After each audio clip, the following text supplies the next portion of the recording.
Dan setelah mereka melakukan Tareka Popo, maka mereka itu harus menerima satu konsekuensi dari perbuatannya tersebut, di mana salah satu keturunannya itu ada. Hai everyone, terima kasih sudah mengklik video ini and welcome back to Horror Story.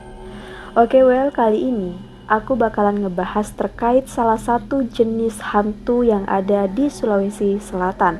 Sobat kalian yang orang sana, dan setelah kalian menonton video kali ini dan menurut kalian ada yang kurang, silahkan kalian tambahkan di kolom komentar.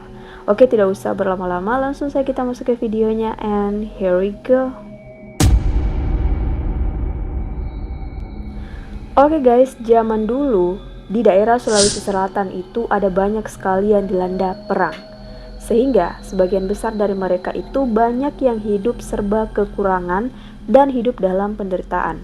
Sehingga sebagian dari mereka kemudian memutuskan untuk melakukan perjanjian goib, atau di sana itu disebut sebagai Tareka Popo, yang tujuannya untuk membuat hidup mereka lebih sejahtera dari sebelumnya. Dan setelah mereka melakukan Tareka Popo ini, maka para penganutnya itu akan memiliki harta yang sangat banyak, umur yang sangat panjang, dan juga awet muda. Yang dimana cerita dari hantu Sulawesi Selatan ini mirip-mirip dengan hantu khas Kalimantan, yaitu Kuyang, yang videonya bisa kalian tonton setelah kalian tonton video kali ini, yang linknya sudah aku taruh di description box. Oke, kita lanjut. Dan setelah mereka melakukan Tareka Popo, maka mereka itu harus menerima satu konsekuensi dari perbuatannya tersebut, di mana salah satu keturunannya itu ada yang menjadi Popo. Nah, Popo inilah yang merupakan nama makhluk atau hantu yang sangat ditakuti oleh warga Sulawesi Selatan. Dan adapun arti dari Popo ini merupakan sosok seorang manusia yang terbang tanpa kendali sang pemilik tubuh, dikarenakan mereka tidak bisa memenuhi ritual perjanjian goib. Dan wujudnya itu seperti manusia biasa yang terbang tanpa busana dan terlihat gelap seperti bayangan. Dan biasanya mereka itu terbang saat malam hari yang tujuannya untuk mencari orang sakit, orang hamil, untuk dihisap. Dan apabila kamu menikah dengan seorang laki-laki atau perempuan yang memiliki keturunan Popo, maka salah satu dari anak kalian juga akan menjadi Popo. Nah, apabila anak kalian ini menikah dengan seseorang yang normal, maka salah satu dari anak mereka juga akan menjadi seorang Popo. Dan polanya akan terus begitu seterusnya, dan konon katanya tidak akan bisa terputus. Nah, karena hal itulah yang menjadi penyebab kenapa dalam tradisi Mamanu-Manu khas Bugis itu, orang tua mereka itu mengirim satu orang kepercayaan yang bertujuan untuk mencari tahu terkait seluk-beluk dari orang yang akan dia nikahi, termasuk orang tuanya siapa, kakek neneknya siapa, karena ditakutkan orang yang akan ia nikahi itu termasuk dalam golongan Wija Popo atau keturunan Popo. Dan selain itu, di tanah Bugis ini kan tidak semua orang mau menjadi Popo, tapi ada juga sebagian dari mereka yang ingin memelihara Popo yang digunakan untuk menjaga kebun, empang, dan juga hasil nelayan. Sehingga tak heran Popo ini banyak ditemui di daerah pesisir, pegunungan, dan juga kebun jagung, serta kebun durian. Tapi guys, buat kalian yang normal, ada satu nih pantangan yang tidak bisa kalian lakukan, yang dimana apabila kalian ingin bergosip tentang Popo, maka jangan sekali-kali sebut namanya. Dikarenakan apabila Popo ini dicerita atau digosipin, maka mereka itu bakalan tahu siapa orang-orang yang gosipin dia. Sehingga orang-orang yang ada di tanah Bugis ini, apabila ingin gosipin atau ceritain si Popo ini, maka namanya diganti menjadi letu-letu, atau bahasa Indonesianya itu terbang-terbang.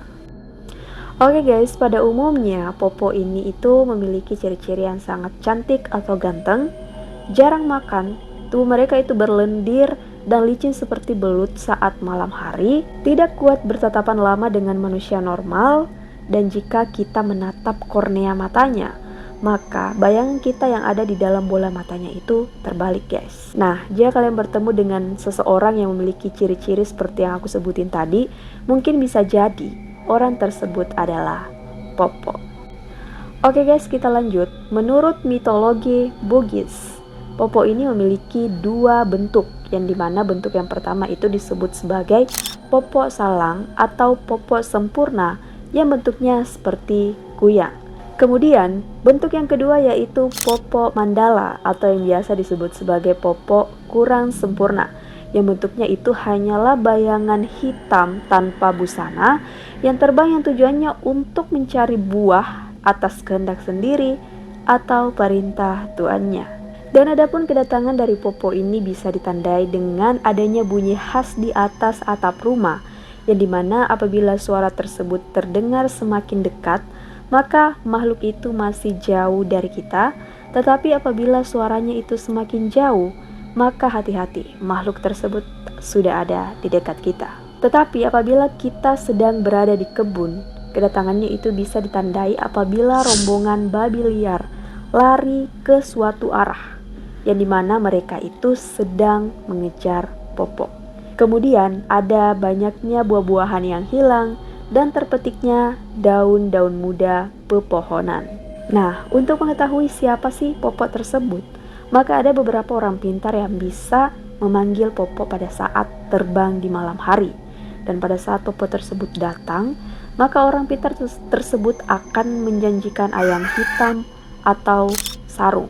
Selain itu, orang pintar ini juga akan menyebutkan nama dan alamat lengkapnya.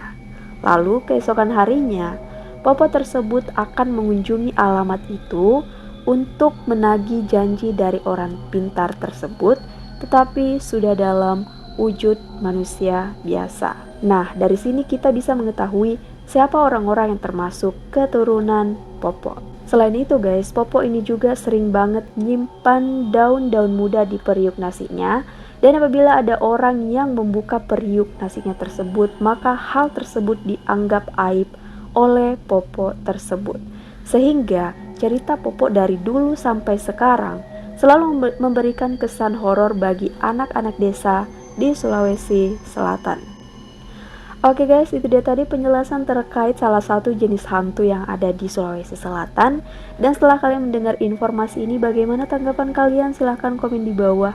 Dan jika kalian suka video kali ini, jangan lupa untuk menyempatkan menekan tombol like, comment, share, and subscribe. And see you the next video.